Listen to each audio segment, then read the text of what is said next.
अस्मत् श्री गुरुचरणारविन्दाभ्यां नमो नमः। श्रीरामचन्द्रपरब्रह्मणे नमो नमः। चूडामणिकृतविधुः वलयीकृतवासुकिः भवो भवतु भव्याय लीलाताण्डवपण्डितः।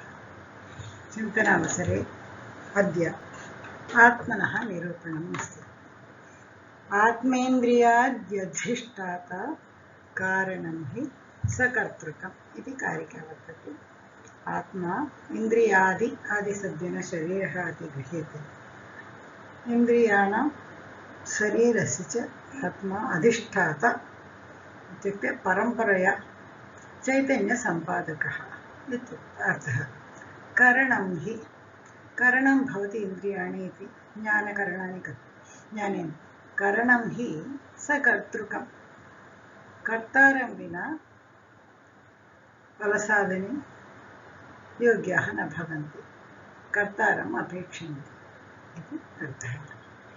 मुक्तावल्याम् आत्मानं निरूपयति आत्मेन्द्रियादि अधिष्ठाता इति। यदि आत्मा अस्ति वा न वा, अस्माकम् आत्मा प्रत्यक्षं वा न वा इति प्रश्ने वयं वदामः अहं सुखी, अहं दुःखी, अहं जानामि। एतत् सर्वमपि आत्मनि भवति। आत्मनः प्रत्यक्षं भवति वा न वा इत्युक्ते आत्मनः प्रत्यक्षं भवति एव, किन्तु कस्य? स्वस्य स्वस्य आत्मा तस्य प्रत्यक्षः भवति, किन्तु परकीय आत्मा प्रत्यक्षं भवति वा तत्र वक्तुं शक्यते एव। तत्र तु आत्मत्वजातिः इत्युक्ते, जातिः इत्युक्ते नित्यत्वे सति अनेकसमवेतत्वं तत्र वर्तनीयं खलु। यदि अस्माकम् एक एव आत्मा चेत् प्रत्यक्षरूपेण तत्र जातित्वं न सिद्ध्यति। समवेतार्थं तत्र अन्येषामपि परेषामपि आत्मनां प्रत्यक्षः भवेत्, तदा एव जातित्वसिद्धिः। अतः यदा प्रत्यक्षरूपेण आत्मत्वजातिसिद्धिः न भवति इति कारणात् अनुमानेन ग्रन्थकारः साधयति आत्मत्वजातिस्तु सुखदुःखादिसमवायिकारणतावच्छेदकतया सिद्ध्यते इति वदति। सुखदुःखादि आदिपदेन ज्ञानम्, इच्छा, कृतिः, प्रयत्नः, धर्मः, अधर्मः, भावनाख्यसंस्कारः सर्वमपि स्वीक्रियते। सुखत्वावच्छिन्न समवायसम्बन्धावच्छिन्न कार्यतानिरूपित तादात्म्यसम्बन्धावच्छिन्न कारणतया आत्मत्वजातिः सिद्ध्यति। तदेव दुःखत्वावच्छिन्न एवमपि वक्तुं शक्यते। दुःखत्वावच्छिन्न समवायसम्बन्धावच्छिन्न कार्यतानिरूपित तादात्म्यसम्बन्धावच्छिन्न कारणतया ज्ञानत्वावच्छिन्न एवं वक्तुं शक्यते। अत्र केषाञ्चन वादः अपि अस्ति। यदि भावनायाः अनुभवः वर्तते, अनुभवात् खलु भावनायाः तत्र उक्तम् अनुभवः अस्ति इति, तदैव अनिष्टसाधनज्ञानेन खलु द्वेषः भवति इति कुत्रचित् तत्रापि निमित्तकारणता अस्ति खलु। अत्र तादात्म्यसम्बन्धेन खलु अवच्छिन्नं भवति कारणतया। तत्र निमित्तकारणता अस्ति, निमित्तकारणेनैव स्वीकार्या वा इति तेषाम् अत्र। किन्तु ग्रन्थकारः वदति आत्मत्वजातिस्तु सुखदुःखादि समवायिकारणता अवच्छेदकतया एव, समवायिकारणत्वमेव तत्र वर्तते। तदा तादृश समवायिकारणतया अवच्छिन्न तादात्म्यसम्बन्धावच्छिन्न कारणता कार्यतानिरूपितकारणता तादात्म्यसम्बन्धावच्छिन्न कारणतया आत्मत्वजातिः सिद्ध्यति इति ग्रन्थकारः वदति। नैयायिकानां वादः एतत्। तदा पूर्वपक्षः अस्ति, सः वदति आत्मा इत्युक्ते जीवात्मा परमात्मा च इति पठितं खलु अस्माभिः। भवतु, एवम् अङ्गीकुर्मः, जीवात्मनि आत्मत्वजातिः अस्ति इति, परमात्मनि ईश्वरे सा जातिः अस्ति वा न वा। तदा नैयायिकः सिद्धान्तवादी वदति ईश्वरेपि सा जातिः अस्ति एव, ईश्वरेपि सा जातिः वर्तते एव। तदा पूर्वपक्षे वदति भवतु ईश्वरेपि आत्मत्वजातिः अस्ति तदा अस्माकं यदा सुखदुःखादि उत्पत्तिः आत्मनि भवति तदा ईश्वरेपि भवति वा इत्युक्ते न ईश्वरे तु न भवति न सुखदुःखादि उत्पत्तिः किमर्थम् इत्युक्ते अदृष्टादिरूपकारणाभावात् यदि सुखं वा दुःखं वा यदि भवति चेत् अस्माकं किं लक्षणं तत्र वर्तते किम् अस्माकं विश्वासः प्राग्जनकृत धर्मः वा अधर्मः वा सुकृतं वा दुष्कृतं वा इदानीं सुखरूपेण वा दुःखरूपेण वा वयं सञ्चितकर्म एवं वयम् अनुभवामः इति खलु ईश्वरे तु अदृष्टादिरूपकारणता एव नास्ति ईश्वरः तु सर्वेश्वरः नित्यः कारणतामाश्च किन्तु तस्मिन् अदृष्टादिरूपकारणता नास्ति खलु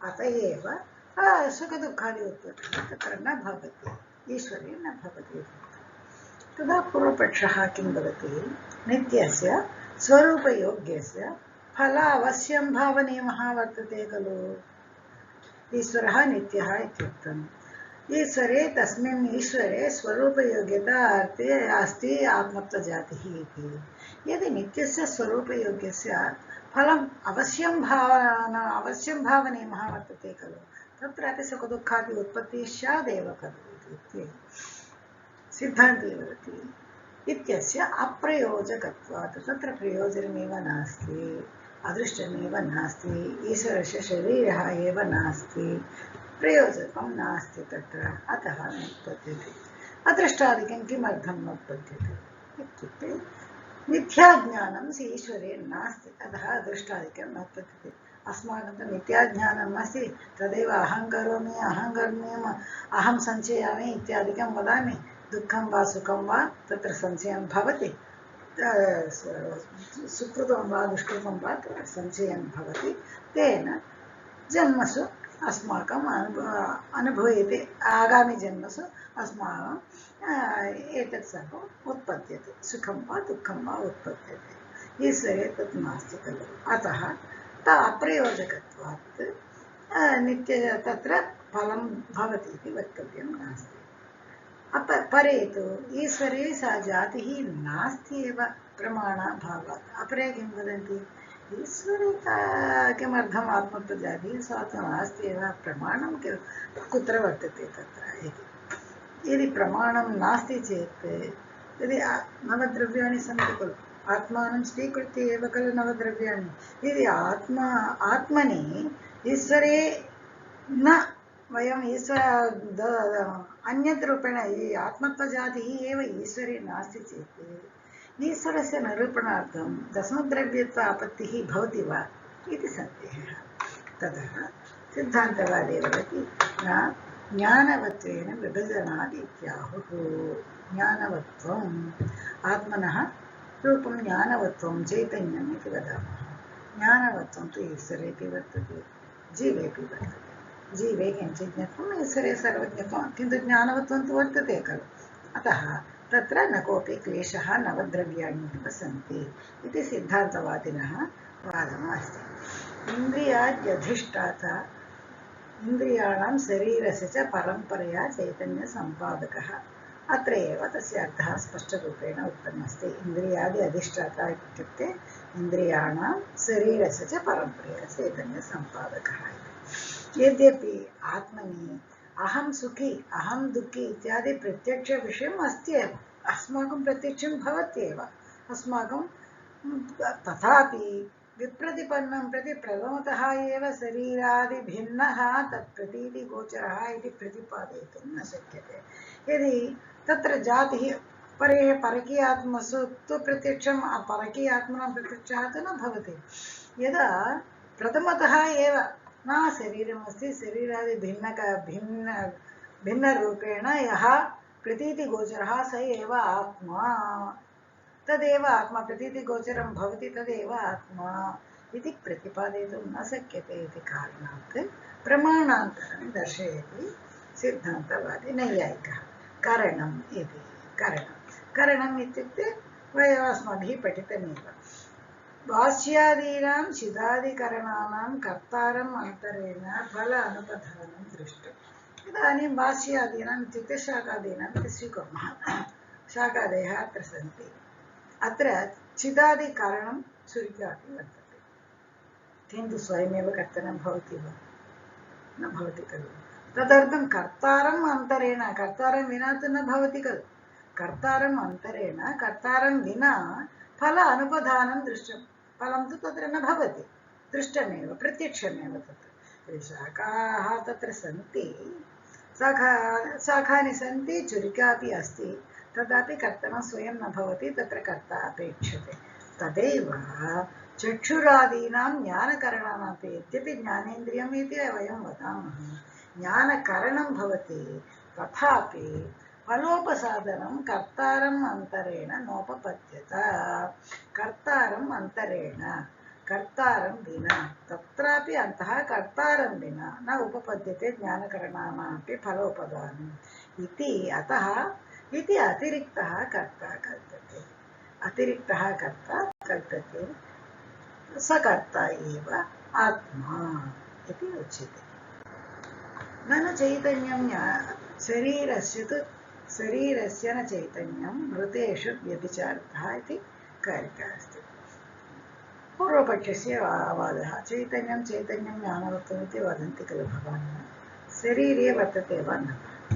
चैतन्यं शरीरे एव खलु वर्तते इति तस्य प्रश्नः। तदा तु सिद्धान्तवैद्यः उत्तरं तु अत्र दत्तः, शरीरस्य न चैतन्यं, शरीरे चैतन्यं नास्ति। यतः यदि शरीरे चैतन्यं स्यात् मृतेषु, मृतशरीरेषु, तत्रापि शरीरम् अस्ति खलु, मृतशरीरेषु व्यभिचारः भवति इति कारणात् शरीरे चैतन्यं नाङ्गीक्रियते, शरीरस्य तत्र चैतन्यं नास्ति इति। मुक्तात्मनां त्वन्मते इव, भवतां मते मुक्तात्मनां ज्ञानं चैतन्यम् अस्ति वा? मुक्तात्मनां ज्ञानम् अस्ति वा इत्युक्ते न भवति, मुक्तात्मनां ज्ञानं नास्ति। तदेव अत्रापि मृतशरीराणामपि तद्भावे का क्षतिः? वयं वदामः चैतन्यं शरीरे वदामः, मृतशरीरे तु तत्र नास्ति इति वदामः, प्राणाभावेन ज्ञानाभावस्य सिद्धिः, तत्र प्राणाभावः, प्राणः नास्ति खलु, अतः ज्ञानाभावः इति वदामः चेत् तदा वदति सिद्धान्ति न, एवं न वक्तुं शक्यते।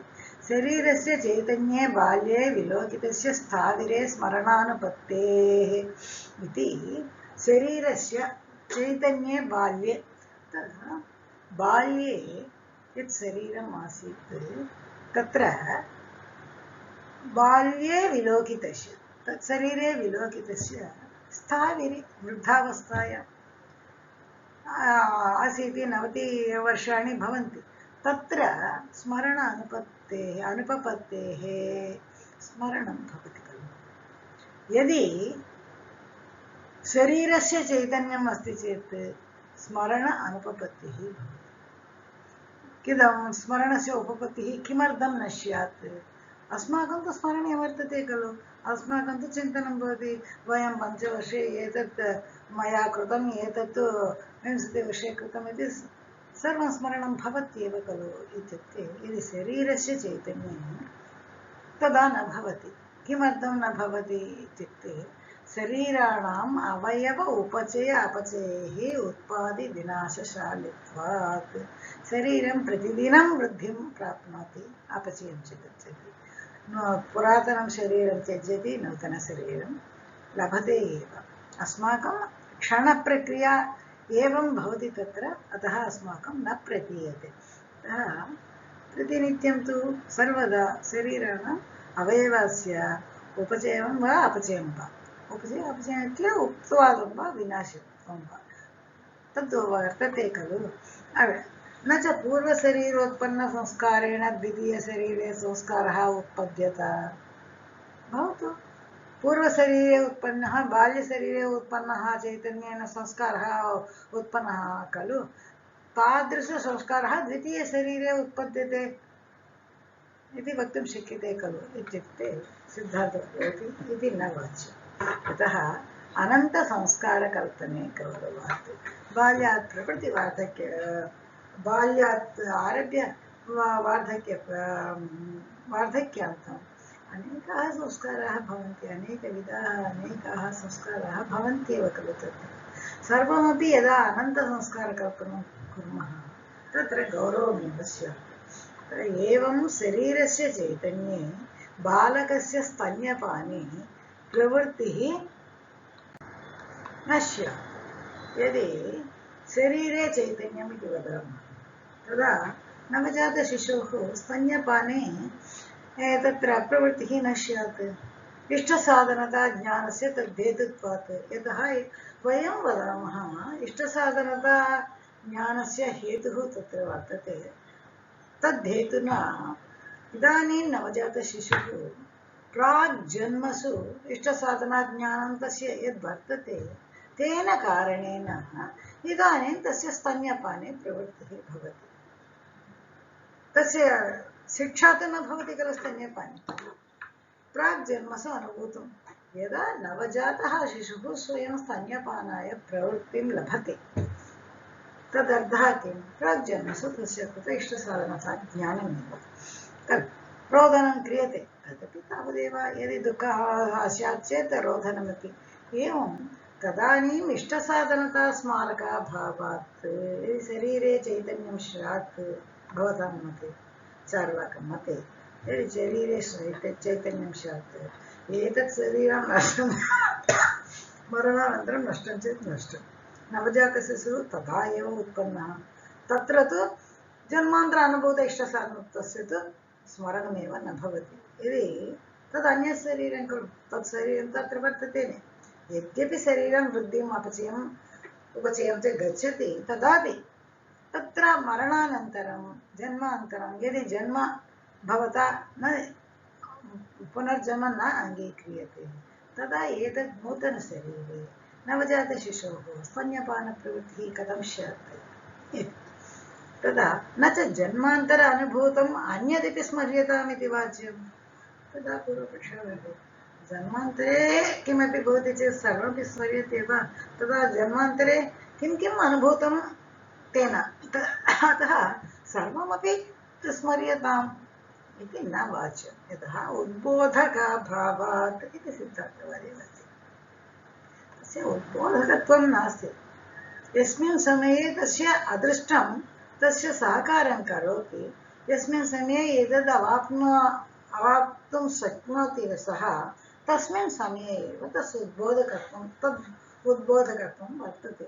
अतः इदानीं नवजातशिशोः स्तन्यपाने प्रवृत्तिः स्यात् इति अदृष्टेन उद्बोधकं तत्र अभूत्, जन्मान्तरे अनुभूत इष्टसाधनताज्ञानस्य स्मरणम् आसीत्। अतः अत्र तु अनायत्य जीवन अदृष्टमेव उद्बोधकं कर्तव्यते। अत्र अनन्यरीत्या जीवन अदृष्टम् एव उद्बोधकम्, अस्माकम् अदृष्टमेव उद्बोधकं भवति। कुत्रचिदपि अस्माकं श्रूयते एव पूर्वजन्मनि किं किं कृतमिति सर्वमपि वदन्ति। यदि तदा स्यात् तदपि वयम् अङ्गीकुर्मः, यतः अस्माकं मते आत्मा अस्ति, आत्मा नित्यः, आत्मा अविनाशी, तदेव आत्मा शरीरं त्यज्य पुरातनं शरीरं परित्यज्य नूतनं शरीरं स्वीकरोति इति अस्माकं मते अस्ति। अतः स एव आत्मा खलु, अत एव तदेव ज्ञानं तस्यापि वर्तते। इत्थं च संसारस्य अनादितया आत्मनः अनादित्वात् अनादित्वसिद्धौ अनादिभावस्य नाशासम्भवात् नित्यत्वं सिद्ध्यति इति भवति। संसारस्यापि अनादिता, तथैव आत्मनः अपि अनादिता।